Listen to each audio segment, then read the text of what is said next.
Urganch shahrida o'tkazilgan reyd tadbiri davomida Tracker rusumli transport vositasiga yo'l patrul xizmati inspektorlari tomonidan to'xtash ishorasi berilganida to'xtamasdan harakatni davom qildirgan.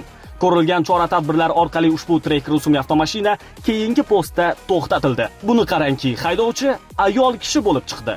Ben просто не в состоянии tushmayapman. Haydovchilik guvohnomasi olmaganmisiz hali? Endi olasan. Shuncha to'xtamasdan. Shu aytibman-ku, shunday sostoyaniga tushib ko'rmayapman. O'zingizga to'g'ri xulosa chiqarib oling. Bundan keyin yo'l patrul xizmati inspektorining qonuniy to'xtash ishorasini bo'ysuning. Hozir yo'l patrul inspektorining to'xtash ishorasini bo'ysunmaganligingiz uchun sizga ma'muriy bayonnoma rasmiylashtiramiz hamda hujjatsizligingiz uchun. Yaxshimi? Navbatdagi haydovchimiz davlat raqam belgisini o'zboshimchalik bilan yechib, yo'l patrul xizmati inspektorining qonuniy to'xtash haqida berilgan ishorasiga bo'ysunmagan. Hurmatli haydovchi, davlat raqam belgisi neda buni? Bormi? Bor. Qani ko'rsating davlat raqam belgisini. Qani ko'rsating davlat raqam belgisini ko'rsating. Qani? Ko'rsating. Oling qo'lingizni, oling. 95W853 SA. Davlat raqam belgisini o'zboshimchalik bilan yechib, harakatlanabilisiz o'rtoq haydovchi, ya'ni bundan tashqari yo'l patrul xizmati inspektorining qonuniy to'xtash ishorasiga bo'ysunmay tursiz. Hurmatli haydovchi, sabab bormi? Sabab yo'q. Hozir belgilangan tartibda yo'l patrul xizmati inspektorlari tomonidan davlat raqam belgisini o'zboshimchalik bilan yechib harakatlanganingiz va yo'l patrul xizmati inspektorlarining qonuniy to'xtash ishorasiga bo'ysunmaganligingiz bo'yicha ma'muriy bayonnoma rasmiylashtirildi. Hurmatli haydovchi, avtomashina vaqtinchalik ushlab turish uchun jarima maydonchasiga joylashtiriladi. Tushunarlimi? Shuningdek, o'tkazilayotgan reyd tadbirlari davomida qoidabuzar mototsikl haydovchilari ham aniqlandi. Nima qoidabuzarlik sodir qilgan bu transport vositamiz? Tungi vaqtlarda aholimizni tinchligini buzishina sababchi bo'ladi, to'g'rimi? Sababchi bo'ladi. Demak, ushbu mototsikl transport vositasi haydovchisi mototsiklni qayta jihozlab, ovoz kuchaytirgichlarni o'rnatib olganligi aniqlandi va belgilangan tartibda yo'l patrul xizmati inspektorlari tomonidan ma'muriy bayonnoma rasmiylashtirilib, ushbu mototsikl transport vositasi vaqtinchalik ushlab turish uchun jarima maydonchasiga joylashtiriladi. Ushbu mototsikl haydovchisi davlat raqam belgisiz va haydovchilik guvohnomasiz boshqarib yurganligi aniqlandi.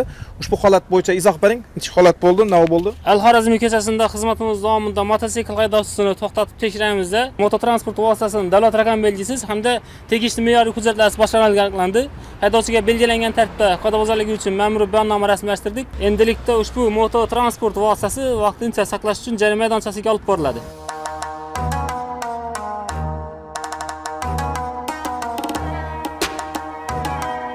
Yo'llarda reyd tadbirlarini tashkil etishdan maqsad qoidabuzarliklarni aniqlash va ko'ngilsiz yo'l transport hodisalarining oldini olishdan iboratdir.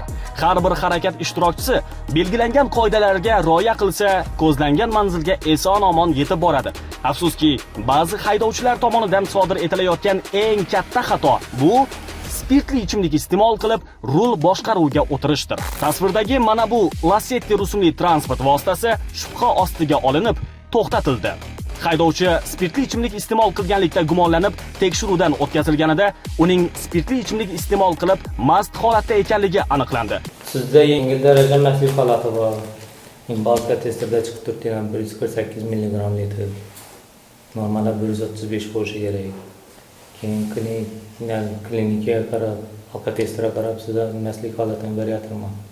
Sizga nisbatan O'zbekiston Respublikasi Ma'muriy javobgarlik to'g'risidagi kodeksni 131-moddasini asosan ma'muriy bayonnoma rasmiylashtiramiz. Spirtli ichimlik iste'mol qilib mast holatda transport vositasi boshqarganligingiz yuzasidan o'zlarimizni alkotester moslamo'mizdan tibbiy ko'rikdan o'tirganman. Bunga ishonch hosil qilganligingiz yuzasidan narkologiya dispanserini ham kelib turibmiz. Narkolog vrachni xulosasini asosan ma'muriy bayonnoma rasmiylashtiraman. Transport vositangiz vaqtinchalik jarima maydonchasiga qo'yilib turadi. Shu o'rinda eslatib o'tamiz. Ma'muriy javobgarlik to'g'risidagi kodeksning 131-moddasida haydovchilarning transport vositalarini alkogolli ichimliklardan mastlik holatida yoki giyohvandlik vositalari, ularning analoglari, psixotrop yoki shaxsning aql idrokiga ta'sir ko'rsatuvchi boshqa moddalar ta'siri ostida boshqarishi transport vositasini boshqarish huquqidan 3 yil muddatga mahrum qilib, bazaviy hisoblash miqdorining 40 baravari miqdorida jarima solishiga sabab bo'ladi. Xuddi shunday huquqbuzarlik transport vositasini boshqarish huquqi bo'lmagan shaxs tomonidan sodir etilgan bo'lsa, bazaviy hisoblash miqdorining 50 baravari miqdorida jarima solishga yoki 15 sutka muddatga ma'muriy qamoqqa olishga sabab bo'ladi. Jinoyat kodeksining 261 prim 1-moddasi bilan transport vositasini mastlik holatida boshqarish yoki tekshiruvdan o'tishdan bo'yin tovlash ma'muriy jazo qo'llanilgandan keyin sodir etilgan bo'lsa, jinoiy javobgarlik belgilanib, 3 yilgacha muayyan huquqdan mahrum etilib, 2 yildan 3 yilgacha axloq tuzatish ishlari yoki 2 yildan 3 yilgacha ozodlikdan mahrum qilish belgilangan.